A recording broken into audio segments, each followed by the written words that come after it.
बिस्मिल्लाहिर्रहमानिर्रहीम। Dear student, अस्सलाम वालेकुम। आज मैं इंशाल्लाह आपको modern concept of acid and basis पढ़ाऊंगा। इससे पहले हम डिस्कस कर चुके ओल्ड कंसेप्ट में हम कहते थे कि एसिड्स आर सोर एंड टेस्ट, इसी तरह के बेस हम कहते हैं कि बेटर एंड टेस्ट। इस तरह हम एसिड्स के बारे में कहते थे कि ये ब्लू लेटर्स पेपर्स को जो है रेड करता है, इसी तरह के बेसिस जो हैं वो रेड लिटमस पेपर को ब्लू करता है। सो ये खसूसियात जो हैं हम ओल्ड कंसेप्ट्स में ऑलरेडी पढ़ चुके। उम्मीद रखता हूँ कि आप जो हैं वो समझ गए होंगे इस लेक्चर्स को और इन पॉइंट्स को। आज हम जो है modern concept of acid and basis की तरफ आते हैं। सो ये एक इम्पॉर्टेंट टॉपिक्स है 10th की केमिस्ट्री में, और इसमें जो डिफरेंट कंसेप्ट्स है एसिड एंड बेस के बारे में, इसको मॉडर्न कंसेप्ट्स कहते हैं। ये मॉडर्न कंसेप्ट जो है इसमें इंशाल्लाह मैं कोशिश करूँगा इस सिलेबस बेस पे कि हर एंगल से जो है आपका कंसेप्ट इस पर क्लियर हो जाए। तो इसमें जो पॉसिबल सिलेबस बेस्ड क्वेश्चन आ सकते हैं इस बेस पे, वो क्वेश्चन मैंने आपको लिखे हैं। ये क्वेश्चन अगर आपको यहाँ पे इस तरह आए कि defined Arrhenius acid and bases and give examples, so इस तरह भी ये क्वेश्चन जो है आ सकता है। इसी तरह के आपको नजर आ रहे हैं explains Arrhenius concept of acid and bases with examples, with 2 examples, इस तरह भी आ सकता है। और ये क्वेश्चन जो है इस तरह के defined Bronsted Lowry acid and bases give 2 examples of each for each, इस तरह भी आ सकता है। और इसी तरह के explain Bronsted Lowry concept of acid and base with examples, इस तरह भी क्वेश्चन आ सकता है। And why Bronsted Lowry concept was needed, Bronsted Lowry concept की ज़रूरत क्यों आई जब अर्हीनियस ने कंसेप्ट पेश किया, तो इसकी ज़रूरत क्यों महसूस हुई।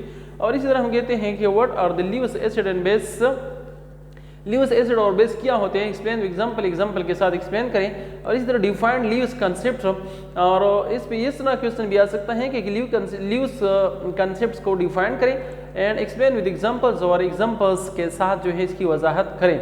Why Lewis concept was needed, और इस तरह भी आ सकता है क्वेश्चंस के why Lewis concept was needed, Lewis concept की ज़रूरत क्यों जो है हमें आई जब ऑलरेडी अर्हीनियस कंसेप्ट था और लवरी ब्रॉन्शिड कंसेप्ट था, तो फिर ल्यूइस कंसेप्ट की क्या ज़रूरत थी।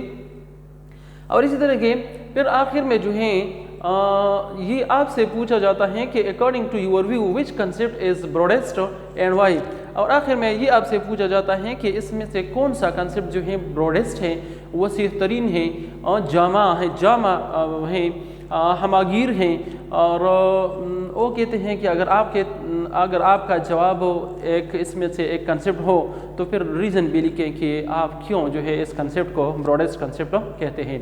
तो इंशाल्लाह इन सारे जो पॉसिबल क्वेश्चंस हैं, ये क्वेश्चंस इनमें से कोई भी क्वेश्चन आ सकता है, इसको सिलेबस बेस्ड क्वेश्चन कहते हैं। और इंशाल्लाह इस लेक्चर में आपको इन सारी सवालात का जवाब जो है इंशाल्लाह क्लियर हो जाएगा। इन क्वेश्चन में अगर किसी भी क्वेश्चंस में आपको कोई एम्बिग्विटी है तो इंशाल्लाह ये सारे के सारे सवालात जो है इस लेक्चर में आपको क्लियर हो जाएंगे। तो आते हैं अब हम अर्हीनियस कंसेप्ट की तरफ। सबसे पहला जो कंसेप्ट पेश किया था अर्हीनियस ने पेश किया था 1883 में। उन्होंने अब जो डिफिनीशन किया इस तरह किया, वो कहते हैं कि वो केमिकल सब्सटेंसेस जो कि आबी महलूल में प्रोटॉन देते हैं, इसको हम क्या कहते हैं, इसको हम एसिड्स कहते हैं। आबी महलूल में या एक्वस सॉल्यूशंस में जो प्रोटॉन देते हैं, the chemical substances which produce H+ ion and water are aqueous solutions are called acids. So आपने इस डिफिनीशंस को लिखना है जिस तरह मैंने फर्स्ट क्वेश्चन को लिखा था कि डिफाइंड अर्हीनियस एसिड्स एंड बेसिस। तो ये एसिड्स का डिफिनीशन हो गया। और इसके लिए शर्त है ऑलरेडी वाटर का, मीडियम का, जिस तरह के आपको नज़र आ रहे हैं यहाँ एसिड जो है हम वाटर में जब डालते हैं तो इसी तरह के ये आपको नज़र आ रहे हैं इधर भी कि H+ आयन जो है वो प्रोड्यूस करता है। इसी तरह के ये HCl हैं, तो ऑलरेडी HCl यहाँ पे आपको नज़र आ रहे हैं कि H+ आयन, और ये जो ग्रीन कलर में आपको नज़र आ रहे हैं ये क्लोराइड आयन नज़र आ रहे हैं। तो इसी तरह के अब हम इसमें एग्जाम्पल देते हैं जिस तरह के मैंने क्वेश्चंस में लिखा था कि defined Arrhenius concept of acids and bases and give example. तो यहाँ पे मैंने डिफिनीशन किया आपको एसिड्स की, और आइए अब हम इसके एग्जाम्पल जो है डिस्कस करते हैं। फॉर एग्जाम्पल यहाँ पे देखिए आप HCl है, ये जब हम वाटर में डालते हैं तो ये आबी महलूल में H+ आयंस, यहाँ पे ब्रैकेट में मैंने AKO लिखा है, AKO एक्वस के लिए मैंने लिखा है एक्वस सॉल्यूशंस हैं, चूंकि आप वाटर को एक्वा कहते हैं, AKO ऑलरेडी एक्वा इसको कहते हैं, इसी वजह से मैंने यहाँ पे AKO लिखा है। इसी तरह के दूसरा एग्जांपल जिसमें आप नाइट्रिक एसिड भी ले सकते हैं, नाइट्रिक एसिड को हम जब पानी में डालते हैं तो ये भी प्रोटॉन देता है और इसी तरह के नाइट्रेट्स आयन जो है देते हैं। इसी तरह के तीसरा इसमें आप एग्जांपल सल्फ्यूरिक एसिड का भी दे सकते हैं कि जब इसको हम वाटर में डालें तो वो भी क्या देते हैं, वो भी प्रोटॉन देते हैं। यहाँ पे 2 प्रोटॉन देते हैं, चूंकि H2SO4 है यहाँ पे, मतलब सल्फ्यूरिक एसिड में 2 प्रोटॉन है तो इसी वजह से ये 2 प्रोटॉन देते हैं। और इस तरह के ये कार्बोनिक एसिड है, कार्बोनिक एसिड भी अभी महलूल में वो प्रोटॉन देते हैं। और इसी तरह के फास्फोरिक एसिड को अगर हम देखें तो ये भी जो है अभी महलूल में क्या देते हैं, वो 3 प्रोटॉन जो है देने की सलाहियत रखता है। और इसी तरह के अगर हम देखें ये एक ऑर्गेनिक एसिड्स हैं जिसको हम एसिटिक एसिड या आम डेली रूटीन में हम इसको सरका कहते हैं। इस एसिटिक एसिड को अगर हम पानी में डालें तो ये भी प्रोटॉन देते हैं और इसी तरह की एसिटेट आयन देते हैं।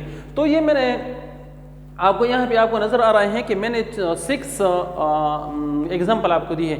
मैंने आपको 6 एग्जाम्पल एसिड्स की दी, अर्हीनियस एसिड की, लेकिन वो आपसे पेपर्स में चाहते हैं 2 एग्जाम्पल या मैक्सिमम 3 एग्जाम्पल, 4 एग्जाम्पल अगर वो चाहें तो, मतलब मैंने 6 एग्जाम्पल दी हैं। तो आप इनमें से सारे के सारे जो है अपने जहन में रखें ताकि वो मतलब उस वक्त आप से जितने भी चाहते हैं वो आप लेकर सकेंगे फिर इंशाल्लाह।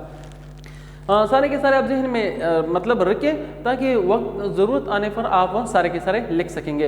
हाँ, इसी तरह के अब हम अर्हीनियस बेस की तरफ आते हैं, चूंकि क्वेश्चन इस तरह था कि defined Arrhenius acid and base. So acid को हमने डिफाइंड किया, अब अर्हीनियस बेस क्या है? अर्हीनियस बेस वो कहते हैं वो chemical substances which gives hydroxyl ion in aqueous solutions or in water।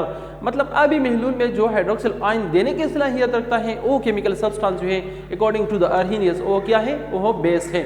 तो यहाँ पे अब जब इसको वाटर में मतलब डालते हैं तो ये हाइड्रोक्सिल आयन जो है देता है, इसको हम क्या कहते हैं, अर्हीनियस कंसेप्ट के मुताबिक इसको अर्हीनियस बेस कहते हैं। याद देखिए ये अर्हीनियस का डिफिनीशन हो गया और इसके आप एग्जांपल क्या देंगे। एग्जांपल यहाँ पे आप बोर्ड की तरफ देखें तो यहाँ पे NaOH है, NaOH सोडियम हाइड्रोक्साइड है, इसको जब हम वाटर में डालते हैं तो हाइड्रोक्सिल आयन देते हैं।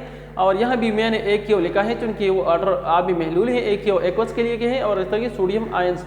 और इस तरह के जब पोटाशियम हाइड्रोक्साइड इसको हम पानी में डालते हैं तो ये भी हाइड्रोक्सिल आयन देते हैं। और इसी तरह के एक और एग्जांपल मैंने लिया है कैल्शियम हाइड्रोक्साइड, ये जब हम पानी में डालते हैं तो ये भी हाइड्रोक्सिल आयन देते हैं। यहाँ पे 2 हाइड्रोक्सिल आयन है, इसी वजह से 2 हाइड्रोक्सिल आयन दे सकते हैं। और इसी तरह के यहाँ पे मैग्नीशियम हाइड्रोक्साइड है, सो मैग्नीशियम हाइड्रोक्साइड्स भी हाइड्रोक्सिल आयन देते हैं। और इस तरह एल्युमिनियम हाइड्रोक्साइड है तो एल्युमिनियम हाइड्रोक्साइड भी आबी महलूल में हाइड्रोक्सिल आयन देते हैं।